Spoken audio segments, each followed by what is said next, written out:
You're listening to the audio-only version of Cocktails with Cav, the popular video cast streamed live only on X. Follow us here on Spotify or on X at Cav Literature.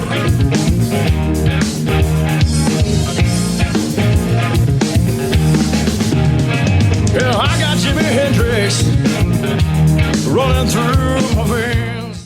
Oh, happy Thursday, everybody. Getting ready to put another great Cocktails with Cav show in the can, sliding into the weekend. I hope everybody survived the State of the Union address.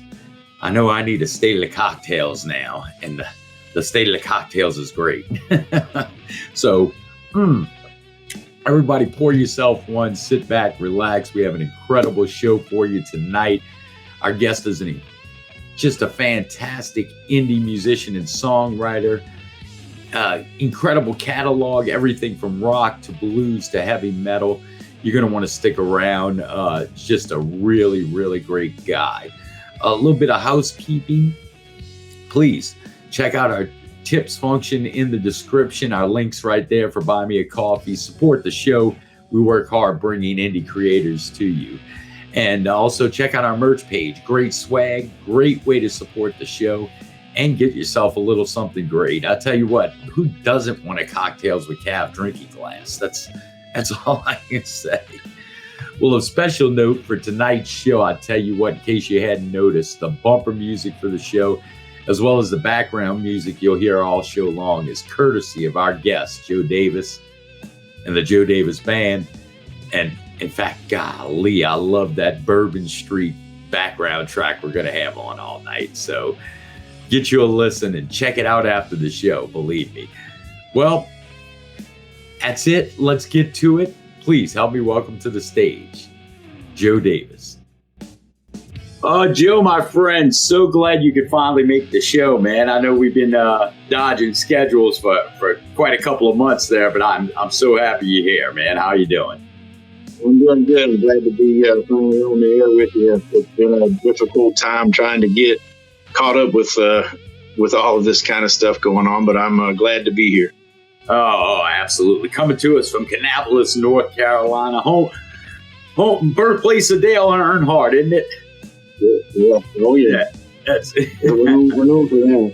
Yeah. That's right. No, I tell you what. Well, for ladies and gentlemen, I was so honored to have Joe on the show, Joe Davis Band. Just some incredible music, and we're gonna talk about that in a little bit. Just an incredible catalog, some great influences. You're really gonna love it. But Joe, man, we like to let the viewers get to know the creators, man, and hope you can come on, tell us a little bit about yourself and how you got into music, all that kind of good stuff. I've been playing guitar for probably, actually not probably, but I've been playing guitar for about 4 decades now. I started a long time ago when I was a kid, and I think I inherited what they call a guitar gene, because I could play guitar ever since I could walk. And I started playing live when I was probably in my teens or so, and started getting into bands and listening to a lot of different music. And from the time I could walk, I was always in love with music and songs. And I was just completely enthralled with anything that had anything to do with the guitar. Because I'm a real big fan of guitar. And I really love music that showcased focus on guitar. It didn't matter if it was electric guitar, acoustic guitar. It was just all guitar. And then as I was getting older into my teens, I started playing in bands, and I started getting experience playing, working in nightclubs and things like that, and playing with different musicians from the area and abroad too. So I worked with a lot of people, but the experience was incredible to be able to gain knowledge as I was applying my guitar skills and learning how to play it and learning how to be in a band, learning how to be a part of a functioning band. But I always just loved music. And when I got into my teens, it was like hard rock and heavy metal appealed to me the most, because it seemed like that music didn't have any sounds. It was always, you could take it always to a new level. It was always, you could experiment totally with it, and it would go bigger and bigger. The more you experiment with it, the bigger it got, and the powerful it got. So I was infatuated with a lot of the heavy metal bands. Well, it definitely guitar focused, that's for sure. And but yeah, and I could tell. And later on, when we talk about your work, you know, a lot of people will realize the amount of influences you have, because you could tell it's. You mentioned something really important, you know, just that you like all kinds of music, and it really comes across in your catalog. Just incredible, you know, from heavy metal and rock music to even Southern rock and Delta blues, and it's just incredible, man. I was just always infatuated with the likes of the Delta blues, Robert Johnson, Mississippi blues guitar, even Chicago blues, but more so the Robert Johnson Delta blues was fascinating. And of course the Muddy Waters and the Duanne Allman. When I heard Duanne Allman when I was a kid, I was blown away. You know, of course I immediately started listening, and it kind of led me back to Eric Clapton, and I started listening to Clapton that way. And it was my biggest delivery of influence was my brother and his friend. They brought over heavy metal records, and some of my friends too. They were bringing over these albums, and I remember hearing Heartbreaker by Led Zeppelin for the first time, and it just blew my mind, the power of the guitar when it comes to the speaker. Right. It was just very overpowering, and I was like, wow. And then my other friend showed up with a Black Sabbath record and put that on, and it was like, holy cow, this is going even further. I mean, this is so much more. And it became the quest for listening and learning more heavy metal hard rock, and being able to learn how to do what they were doing, so I could kind of start coming up with my own stuff. Right, and I tell you, it's. And you said something a little earlier when you were talking about coming up and, you know, learning to. You said something, because I play a little music myself, obviously. Nowhere near the caliber of you, Joe. But, you know, little cover bands and stuff. But you said this kind of critical piece that a lot of, you know, up-and-coming indie creators and songwriters and musicians might want to know about. And that's when you said, you know, a functioning band, being a member of a functioning band, because I tell you what, that's hard to come by sometimes. You can get a group of guys that know how to play but can't play together, you know? That's actually what accidentally started the Joe Davis band. Was I'd been in a lot of different bands, and I was in several bands that got some kind of record deal things going on, and it would come back to the record label people coming up to me going, well, you writing the songs, you're singing the songs, you're doing this, you're doing that, why don't you just call it the Joe Davis band? And I really and truly did not want to call it that. I never really did. And it just kind of, I'd go to the next band or the next thing, and it'd be the same thing the next time. The rest of the guys were kind of like, you know, I would wind up putting together more music, doing more songs, writing more songs, coming up with more ideas. And it was just like, and then it got serious. I don't know how many years ago it was, but a really big record label coming in and said, why don't you just call it that? And you should focus your energy on just that and just stay that and don't deviate. And I was like, well, I like a band name. And I like to be in a band, but they were like, you've been on a million band names. You got to come up with something and stay with it and stick with it, something that nobody can take away from you. And they said, why don't you call it the Joe Davis band? And I went, okay, we'll go along with it. And so it just kind of started that. Right. It wasn't, as I said, on the line, Joe Davis. It wasn't like that. It was actually, we really run out of names. We went, you know, we run out of biblical names. We run out of animal names. Run out of names. And it was just like, look, I can't make any more T-shirts for a band that's not going to exist in 6 weeks. Yeah. So we started. I wanted to build something that I could hold on to.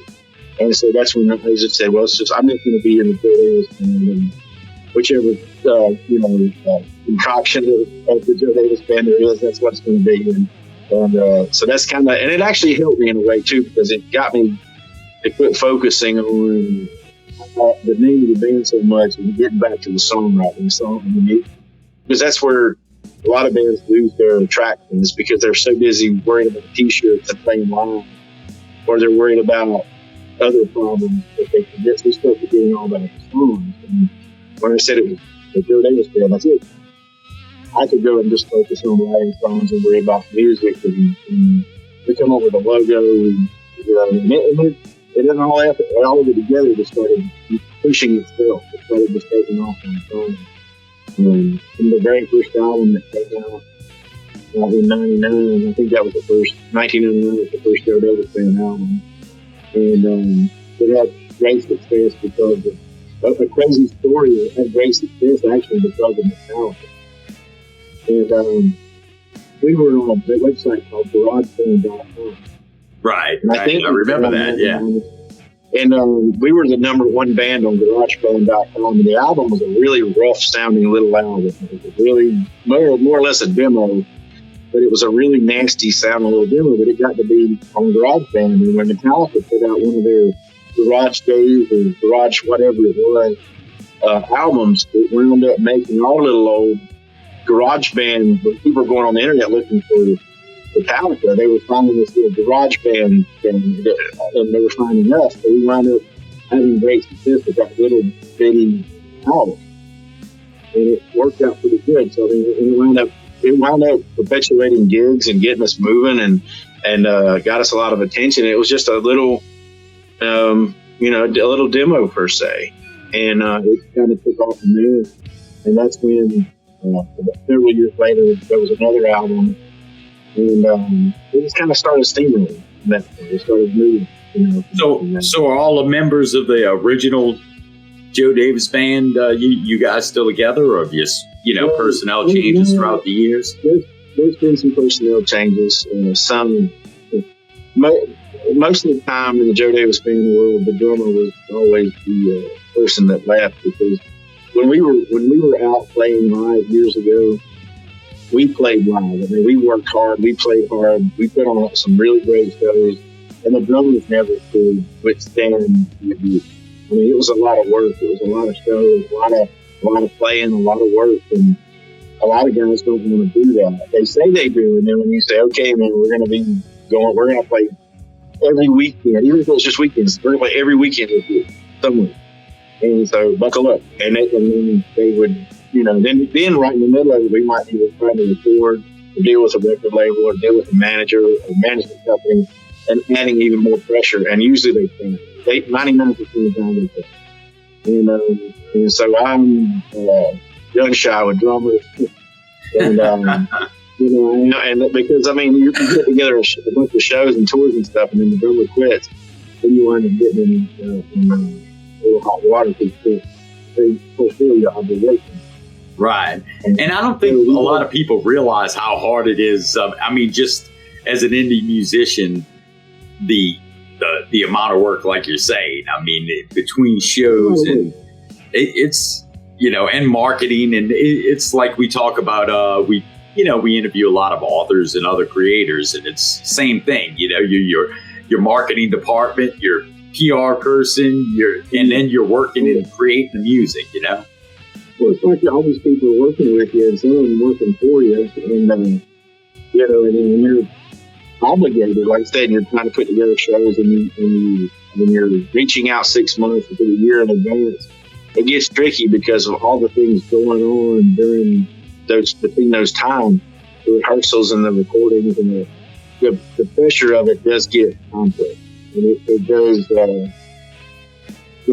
It does weigh on the members. And even me too. I've had times where I was completely stressed out over the whole thing, and we would carry on. We would try to keep playing, and sometimes in mid tour, we would change drummers, and it was crazy because we would have to change the whole set list around just to accommodate the new guys. And it's not that we had a million drummers or anything, but over the years, like I said, the drumming department was pretty tough. It was. You mean you don't tell your drummers like I tell my drummer? They're a dime a dozen. Don't worry about it. Is that no? There's a lot of guys that own sets of drums, but there's very few guys that can keep time. Yeah. Stay in the pocket. Stay in the pocket for me, man. but I can say this: that I've had the pleasure of working with some incredible drummers, incredible musicians. And I don't ever take anything that I ever did with any of them for granted, even the ones that drove me up the wall. I still have great memories of great shows and great times on the road with these guys. And even if we parted ways on some kind of crazy terms, I still, in my heart, love playing live. I mean, everyone, because they all were crazy enough to take this on. And, so I enjoyed the company while they were here. And, and I'm very blessed to have that. I had that opportunity. That's awesome. Golly. Well, man, Joe, while we refill our cocktails, I don't know what you have on your end. I got my standby whiskey and 7, my Southern Rock drink. But yeah, while we take a minute, we'll just take a minute, refill our cocktails, and when we come back, man, let's talk about some of your great catalog if we could, man. I'd appreciate it. We can do it. Yeah. One of the things I love about doing the Cocktails with Cavs show is it helps indie creators get their work out in front of people. And we talk a lot about how hard it is to be an indie creator, author, entertainer, artist. It doesn't matter. You have to not only create the work, but you have to do the legwork for marketing and everything that comes with that as well. And one of the things I love about the network that I'm able to get doing the show is that you come across companies every once in a while that really are in tune with the indie world and want to help indie creators. Like Grimm Books LLC. I tell you what, if you're looking for anything from quality reviews that'll help your book in its sales and marketing, to heck, even anonymous publishing if you need to get your work out anonymously, Grimm Books LLC has a lot of services that you might want to look at that won't break the bank, which is what us indie creators love. Heck, you talk about anonymous creations. This is even one of their better offerings. Now Comes Grimm, that incredible sci-fi novel. I tell you what, I've interviewed the author on the show and I still don't know what he looks like. So, but you really, please, ladies and gentlemen, if you're looking to take a little off your plate as an indie creator, go check out Grimm Books LLC. You can find them on X at Grimm Books LLC. Oh man, thanks for refilling with me, Joe. We're having a good time, I think, man. And I'm going to try to talk you into playing us a little something when we get near the end of the show, man, if I can.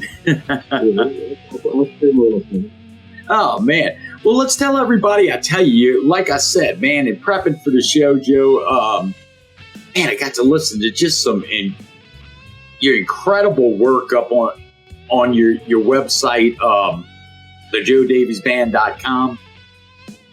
And, yeah, you just got a plethora of albums and just some great work. Like I said, on first glance, for a lot of people, it may seem like your work's, a heavy metal artist.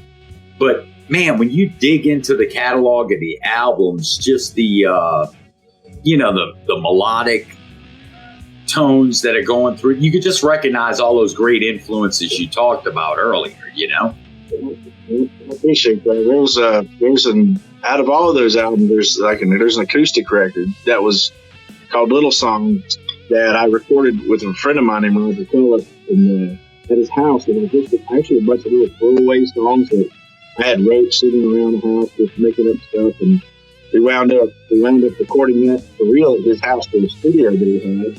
And it wound up kind of being like a cool little, like acoustic, southern rocky kind of I don't even know what to call it. And we put that came out on the side kind of sort of, and it was, it got a lot of mixed reviews because it wasn't as heavy or southern rock oriented as the rest of the stuff. But it was that's why I called it Little Songs. It was like all the little throwaway songs that probably would never get recorded got recorded. And so that was a lot of fun. And, and I tell you, it's just when I, listen to some of the catalog, it's just and I'm not sure because I'm not totally familiar, obviously, but are they in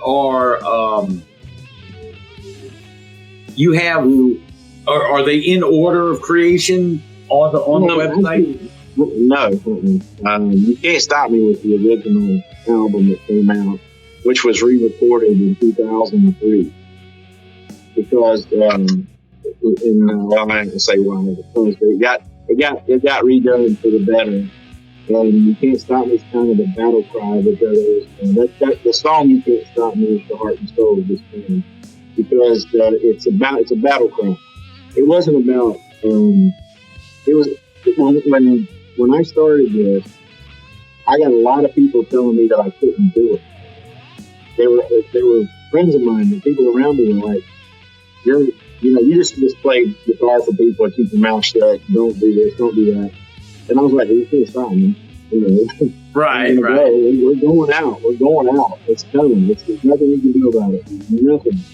And so You Can't Stop Me was the battle cry for years. We'd go live. We would go live, and that would be like an Indian raid going off that song at the floor. People look up and, holy crap, who are these guys? And we would go to town with that. That was, like I said, that album was by far the best-selling Davis Band album. But it's also the one that means the most to me. And I tell you, I was surprised when you said that was the very first album, because, going through the catalog, and maybe you could talk a little about of the influences on each of the albums, or because you can definitely kind of see a progression, and really for a first album, You Can't Stop Me just sound, just great production, great songs, great lyrics. Well, I'll just tell you the whole thing. And I was in a band out of Charlotte, North Carolina called Dark Horse. And Dark Horse was a really good band. It was a really good thing. We put out an album. We toured all over the country. And when I got out of Dark Horse was darker and heavier in sound. And I didn't sing in Dark Horse. I had a dear friend of mine, Duanne Allman, that sang. And he was like brothers, and we still are. And we worked together great. But I started wanting to do my own music. And when Dark Horse ended, the You Can't Stop Me album I had already put together, and it was not as heavy as Dark Horse. And so, but it was what I needed to do at the time. It was like the music that I had on the back of my mind at the time. And it's strange because the progression that actually happened led up to the Balance of Power album we put out is almost experimental heavy metal, because it's got there's one song that's just a big old riff the whole time, a song called Lick the Song. And it's just a big riff, recycled riff the whole time on the album. And that album got a lot of play because it was featured on when Cricket Phones did a promotion about 14 years ago. They did a promotion where they included that album on every brand new Cricket phone in the country. Wow. And so everybody got a Cricket phone with a Joe Davis Band Balance of Power album. And then I felt horrible because when it was all said and done, we didn't get paid for any of it. Oh, the standard indie musician plight, right? I had people coming to me at shows going, man, I bought this Cricket phone and it's got the Balance of Power album on it. And they talked to me about the album. I'm like, I literally am not even playing any of those songs. And they would be like, it's on my phone, and I'd be like, how did you get it? And we had made a management deal where we really didn't pay attention to where the dotted line was. And I'm not against it because the album was very experimental. The marketing behind that album was very experimental. And so I was okay with it because we had thousands of fans from that Cricket phone deal. And so I was real happy with it. That worked out for me. And at first I was mad about it. I was like, man, we would have made so much money. It would have been great. But then when I kept seeing people enjoying the music, it was like, well, now I remember why we did it. Right. That's the original idea. But what happened was, like I said, Dark Horse was dark and heavy, but that was me too. Dark Horse was my song, or our song, but it was my major influence on that album. The Dark Horse album we put out back in the day, in the mid-90s. And then, but as we got closer to the day, when we put out The Brink of Destruction, it was more in the vein of Dark Horse. It was a heavier album. And it was getting back to the, back to what I really feel like is what I sound. It was more defined. It was, the songs were really good. Every song on the Brink of Destruction was powerful. We had a great time recording that album. It was, and that album was very special. And it was launched out of the gate the night that it was released. it got a ton of play on streaming service back when we paid attention to streaming services. That's a whole different story. But the album went out. It was crazy because it got a ton of plays on streaming, and then we pulled it off it. And we went back to just putting it on. I think it's on Bandcamp, and so the rest of the catalog. But Bring Destruction album was back to the roots, the Les Pauls, the overalls, the heavy metal that made Dark Horse happen. And we started getting back to the heavy metal route, and I was happy with that. And then it leads us up to the Blue and the Gray, which was another accidental experimental heavy metal record, because we weren't planning on making a record. We were supposed to go out on tour for the Brink. That was we were going to start playing shows to promote the Brink of Destruction. And what happened was, my friend David, the drummer that was working with us, come to me and he's like, "Hey man, COVID was getting ready to happen. We can all this stuff going on." And so this was like, this was a while back, it was 3 or 4 years ago. And he goes, "While all this is going on, nobody can go out and do anything. Why don't we make a record?" And I was like, "I don't really want to make one." And he's like, questioning me, going, "Well, those ideas, those riffs." And we would go in the band room and jam and these riffs. And we hooked up a computer and just started letting it roll. The next thing you know, it's like, that was cool, that was cool, that sounds cool, this sounds cool, that's all right. So next thing you know, it was like, well, he's like, "Well, I got a studio in my house, I can even drum at home. So you can do your stuff here at your house." And it's like, because everybody's at home. So we made the Blue and the Gray. And the Blue and the Gray, the meaning behind it was actually me and David, because David was from Cleveland, Ohio, and I'm from North Carolina. And so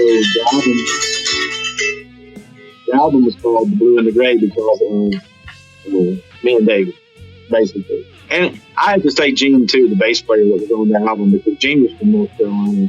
And so there was a lot of, Gene was a lot of big help on there, too. I can't exclude him. But his bass players all over the record. This is really cool. So.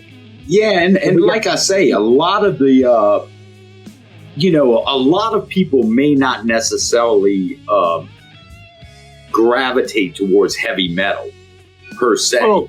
But I tell you, the different than a lot of just the straight heavy metal genre, man, your work is, has a lot of melodic input into the riffs, and it's incredible. I highly recommend it to everybody. Well, thank you. I appreciate that. Well, the thing is, I always believe, even in heavy music, you have to have a song. You still have to have the melody. You still have to have a chorus. You still have to have you still have to have a feeling that created that song. So I made sure that when I'm working on a song, that even if I'm trying to get my lyrical point across, I want everybody to be able to at least try to sing with me and be able to follow it. And I had a friend of mine that played in a lot bigger band one time, guitar player for me, told me he was a blues guitarist. He was telling me that, it takes, in heavy metal music, it still takes a lot of love to write a really heavy song. It's, people get scared of the word heavy metal because they think of the death metal and the black metal type bands, which I have tons of respect for, because I know a lot of those guys too. Right. And they put a lot of heart. They put a lot of heart and soul in what they do, and it takes a lot of love to do that, even if they're not sure. Yeah, and I tell you, a lot of your music too, just the lyrics, and you do all the work yourself, the lyrics and the music as well, because man, the lyrics are just. Not to be cliche and say poetic, but they have messaging, You gotta have a song, and you gotta have a feeling, and you gotta have an emotion to be able to, and then be able to put that down and be able to, show it in the song. Even if the song's super heavy, or if the song is just doing a mandolin, or a banjo, it could be anything. You have to get that emotion across. If you ain't got that, you don't have a song either. Right. But that brings me to this Scott on Woody project thing, which is a huge thing too. That album, it's still ongoing what all it's doing. Because on that album, a friend of mine named Gary Harper, who was a bass player, or is a bass player, he was And he lived beside Alan Woody from the Allman Brothers in Nashville, Tennessee. And I had found Duanne Allman's guitar down in Florida with a guy named Scott Lamar. And Scott was an IHRA race car driver. He was a real well-known race car driver. But he claimed that he had Duanne Allman's 57 Gold Top car. And he said that I have it, but a lot of people, there's a lot of people that didn't believe that it was the real one. So I immediately took off down to Florida, and I went down there and looked at the guitar. And the trapezoids on the neck, the pictures of that compared to Duanne Allman's pictures and video. The Duanne Allman playing that guitar, the little trapezoids like right here on the neck, they're like a matched inlay. And so it absolutely was like a fingerprint. It made that. It absolutely told me that guitar was the real one. And so I called Warren Haynes, and I went and talked to Warren Haynes from the Allman Brothers and told him that I had the guitar, and I told him that I was going to do a record with it and everything. And I said, my friend Gary lived beside Alan Woody, who was Warren's best friend and bass player. And he got one of Alan's basses from the Woody estate, the Woody family, and he brought it to Charlotte. I got Duanne Allman's guitar, and we cut the Scott R. Woody project stone cold live. There's the only thing that was overdubbed on that record was the lead guitar and the backup vocals. Everything else, the drummer's name was Patrick Trumbley, who's a friend of mine, lives up the street from me, and Patrick was incredible in the studio. He was perfect for this project. He was perfect for the album, and he come in with his drum style really fit the what I needed, because it was a southern rock, kind of a blues, kind of a Delta mashup of rock and blues. And we went to the studio. I only had the guitars there for a day. These were two Alan Woody's 76 Thunderbird bass and Duanne Allman's Gold Top. And that was the guitar that Duanne Allman had played on the song Layla back in the day with Eric and Madonna. And so I re-recorded Layla in the studio. So I am the only person on earth who's ever re-recorded Layla with the actual Layla guitar. And I'm the only one that's ever done it. So, that is amazing. It was pretty far out, man. It blew my mind. And then, the great part about it was when we got done making the record, it turned out to be a really good little album. I mean, it's still doing stuff. I wish more people would listen to it. I wish more people would hear it, buy it, talk about it. But it was a good little bluesy rock album, and all the songs were real. I made up all the words as we went. I mean, when we went in the studio, I had just kind of a rough idea in my head what I wanted to sing about. And we made this little record called Guitar Magic, and it was really Guitar Magic because they were all first take. There was no issue. Gary was a phenomenal bass player, and it was like we could do no wrong in the studio. It was like sheer magic with me and Gary and Patrick. And I love playing with those guys too. I just play completely different with them than I do in the Joe Davis band, because I don't try to push them like I do the Joe Davis band. You got to be tough to be in the Joe Davis band.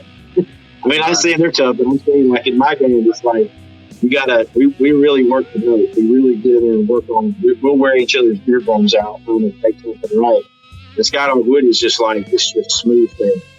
It was just like walking in the door. I don't even look at Gary. I don't even look at Patrick. I just play. And it was like, that's the way the record went. I couldn't even see them but through a little square in the door, and they could hear me through the PA system in the studio. And the thing about it was, when we got done doing it, Alan Paul, the guy that wrote the Allman Brothers book, decided to write about the album in Guitar World magazine. So when he wrote it, as soon as they did the story, we wound up on the cover. I don't know what year it was. It wasn't we didn't have our picture on the cover, but in the bottom corner, it said Duanne Allman's lost guitar has been given a new lease on life. And it was on the cover of Guitar World magazine. And the story in there talked about how Scott had bought the guitar years ago and nobody believed the whole story. And then it talks about some guy named Joe Davis from Kannapolis recording an album with it. And it seemed like things were going to really take off after that, but they didn't. things it was like a good start, and everybody was excited about the record. And then, for some reason, we lost the wind underneath our sails from it or something.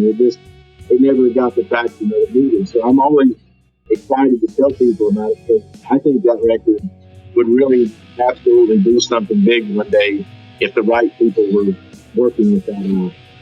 Right. Well, I tell you, Joe, man, ladies and gentlemen, that's a hell of a story too about Skydog Woody. That's just incredible, and definitely worth taking it. But I tell you, ladies and gentlemen, I highly recommend you go check out Joe's website, thejoedavisband.com.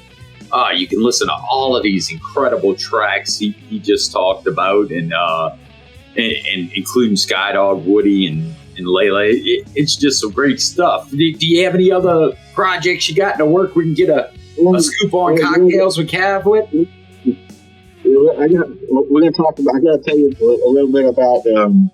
I'm in the process of making a movie, and the movie is about my friend Peter Resty was the original guitar tech for Black Sabbath. He was with Tony Iommi for 30 years, and he worked with Richie Blackmore and Deep Purple probably as long. And I actually met Pete face to face at a Richie Blackmore concert in Washington, D.C., a Blackmore's Night concert. And that's where we got to be friends. And then I wound up traveling with him for a while and getting to know him a little bit. And I came back to North Carolina, and Pete wound up coming down here. And Pete had worked with a band called Manowar out of Auburn, New York. That is one of the first big noted heavy metal bands, one of the most powerful heavy metal bands. And Pete had worked with them since they started. And Pete's name, he's real well known in the Sabbath circles, because in the album Born Again, there's a song called Pride. And Ian Gillan puts Pete's name in the song. There's a lyric that says Pete in the Dream, and he's talking about Peter Resty. Well, there's lots of videos of Ian Gillan online talking about how that song got written, but we have some new footage that Ian Gillan sent us that he recorded. He was on the road with Deep Purple just year before last, and he sent us some really cool stuff talking about Pete. And we had put out feelers to people that had worked with Pete. A different artist tried back that they wanted to be a part of our little video, because Pete was friends with everybody. He traveled the world.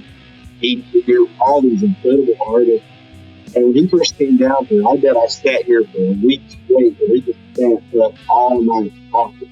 Because I loved hearing his stories of how he traveled the world with Black Sabbath, how he worked for Don Hart and Sharon Osbourne's dad. And I sat and listened to all this, and I was like, man, you have the knowledge that I might need to help complete my journey in music. I love listening to these stories, because I'm a big fan of heavy metal, hard rock music too. And to have somebody that actually, had traveled the world with these guys, and he would tell me about Richie Blackmore, he would tell me about Manowar. He would call people, man. He would call friends of his that were players and big names, and he would let me talk to them. And I would be blown away, and I'd be like, man, how do you know that guy? And he said, well, we did this one tour, and we did this other tour. But Pete passed away about, I don't know how many years ago it is now. When he passed away, it was like part of me kind of got crushed, because he was my right hand. He had become very important in my operation, because he was with us in the studio, he was with us live. He lived here with me. And like I said, I loved sitting talking to him, because the places he went and was at, I read about it, I heard about it, I listened to the albums, and Pete's name's on I don't even know how many albums, the Black Sabbath records. If you look at Peter on the back of the album, it says Peter Resty, technician or whatever, and he was even listed as keyboard tech for John Lord and guitar tech for Richie Blackmore and a bunch of Deep Purple albums. But Pete had all this guitar knowledge, and of course I'm a guitar junkie, and I would sit and listen to him talk about rewiring amps, fixing this, fixing that, and all this stuff. It was very important. It was really important. So we're we wanted to make a movie about his life, and we started to. And like I said, and the guy that was playing Pete, he kind of backed out, and it kind of hurt me because I really had plans for this. But it's okay. We're not going to let that stop us. Still have all the footage. I still have the great video company I'm working with to make the thing. I'm hoping that we can get it out. But it's going to probably just be called Pete Rescue the Movie. Oh man, well I'll tell you what, I'm looking forward to seeing that one myself. That's some great road stories, right? You can't go wrong. I mean, it's also, we find out that when we get older and play music, we find out that it's not the destination, man, it's the journey. Yeah. You know, the journey, it's the journey. Because those are the things that you remember. And those are the people that you meet at the good times that you spend in between all this stuff. The shows are great too, but it's the journey, the people. But where's the good things too is going on? We're still getting a lot of radio play in different parts of the world. And just like the other day, somebody wrote me an email said we were on the radio in Poland. Oh, awesome. And I was like, I don't know anything about Poland. And I don't know nothing about Poland. But somebody said, well, there's this big festival over there, and the promoters heard it, and I'm going, well, I think that's going to Poland. If it means playing and getting some people turned on to some of the music, I'd be glad to go to Poland. Oh, man. Well, that's awesome. Joe, man, yeah, I love it. Well, ladies and gentlemen, please, got to know Joe, just an incredible musician, songwriter, lyricist, out there working in the indie music world and just crushing it with some of his catalog. But I'm telling you, in my humble opinion anyway, but please, ladies and gentlemen, go give Joe a follow on X and his social media platforms. They're linked right there on his website as well, thejoedavisband.com. Go check out some of those albums and some of those tracks, including some of the ones he talked about with that incredible backstory on some of those albums. So, Joe, man, I can't thank you enough, bud. Yeah, man. And we're on all the social media platforms too. If anybody uses whatever type it is, I think I'm on just about everything, maybe except for a couple of them. I think I'm almost on Facebook, your Twitter, that kind of thing. And I think we have an Instagram thing. I try to keep up with it, but I usually try to catch up weekly on the social media stuff. I get behind something. That's it. Well, Bud, man, I tell you what, please keep in touch. If you got any great new projects coming out, new albums coming out, whatever, please let us know. I'd love to have you back on and talk about them and hump me. Maybe we can get you to strum your guitar a little bit, Yeah, man, I can.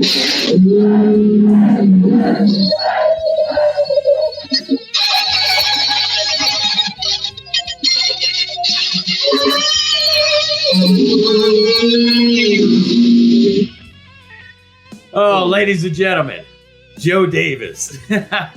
Joe, appreciate you, bud. From New Orleans and Kannapolis, North Carolina. Appreciate you, buddy. Yeah, Cheers. Man. Cheers.